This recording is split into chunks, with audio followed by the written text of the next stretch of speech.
So the teams are out for the Premiership final. Let's do a head-to-head because these sides are the same as the semi-final side, so I needn't have waited. But anyway, let's get straight into it. Who do I think's got the better team? Well, depending on how the game goes, I would tip Northampton if they got their attack going because I think it's a little bit better. If it was a straight bash fest, I think Bath maybe have a little bit more muscle, but both are capable of playing in multiple ways. They're very good at the set piece. The scrum of both of these sides are probably the two best in the league, and they've got good scrummagers on the bench. If you look at the tight heads, you're starting with Davison for Northampton, who's been in fantastic form, and a lot of this game will go to decide if some of these players make their international teams. Davison, can he make England?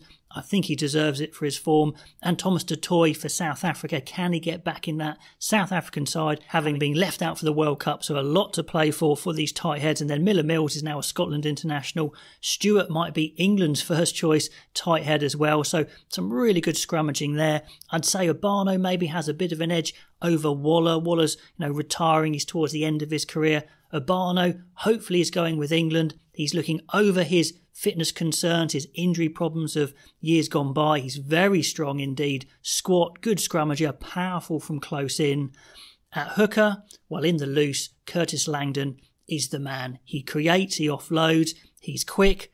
Dunn is very much straight head down guy, very honest, good accuracy in the line out, but nothing spectacular.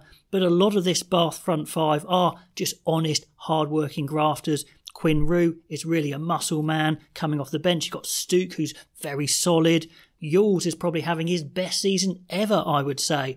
The only thing with Yules is he's not that supreme athlete who's going to catch the eye, but goodness me, he does everything right. You can see why he's a coach's dream for sure. And like I said, he's playing amazing. Compared to Northampton, Alex Moon is the muscle. Alex Coles is a bit more athletic. I would strongly expect Alex Coles to go with England in the summer.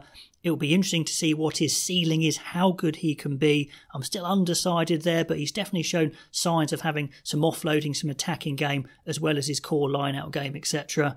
Then in the back row, this is where the excitement happens as normal. Courtney Lawes with his last ever game for Northampton, so very emotional. And Lawes is of course amazing in the lineup, but he's also very good over the ball, a real jackal threat. His counterpart, Ted Hill, is a lot quicker. He's going to be breaking a lot more. They both hit very hard, but they are different sorts of players. Ted Hill, like I said, is in the form of his life. He is lightning quick, strong as an ox, and he's got over his injury worries, which has definitely held him back. When I watched him for England under-20s, I thought this guy is going to be in the England side straight away, and it's taken a long time.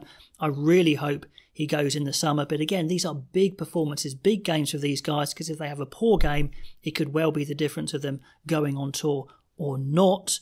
On the edge of that tour party is 7 Tom Pearson, who's already got himself a bit of a reputation of being a penalty machine.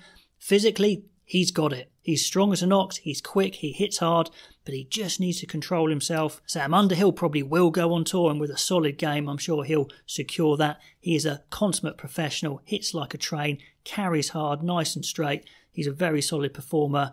And at 8, we've got the big boys. Augustus is probably a little bit quicker maybe. Barbary, an absolute battering ram. And Barbary, I think, needs a massive game to go on that summer tour for England to show he's got the engine, he's got the full range of skills. Head down charging is his best attribute. And like I said, when Bath get close to the line, with players like Barbary, Urbano, Hill, these sorts of guys, they can really smash at that line and get over. They're very good at battering the door down. At 9 and 10, it's a fantastic half-back pairing. Both of them, Mitchell and Smith, the England guys, and then Ben Spencer and Finn Russell. Russell the magician, the magic man, worth all the money, definitely. That's going to be fantastic. The youngster versus the expert, if you like. Finn Smith versus Russell. Russell can pull out amazing things, as we know, but he's also happy to play the kicking game, and he's got 2 very tall wingers to kick to, particularly Will Muir, who's fantastic on the crossfield kick. Finn Smith, though, he's also got an outstanding crossfield kick merchant in Tommy Freeman as well, so expect plenty of crossfield kicks, that is for sure. Mitchell's always at his best when he's breaking. His passing isn't always super slick, but he's so dangerous when he gets that breaking game going. Ben Spencer has been so consistent for so long. Really good basics, strong. He's more than just speed, as he used to be at Saracens. He was kind of a speed 9. Now he's got an amazing kicking game, orders people around, very, very experienced. So Spencer and Russell, the more experienced pairing, you would say. Spencer definitely again playing for his England spot, so that's going to be awesome. In the centres, it's quite interesting. You've got Fraser Dingwall, who may well go as one of England's 12s, but expect Berger Odendahl to do the bashing up, so that's quite interesting. And probably the same with Bath. You've got Dingwall and Redpath, who would probably be more playmakers, more passers.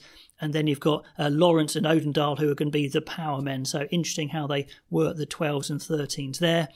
The speed man, a slight home on the wing. I said he had a bit of an off game in the semi-final, and many of you guys pointed out that, you know, his wife just had a baby, he hasn't had much sleep, but he needs a big game to get in that England squad. He is the excitement, the power, the pace.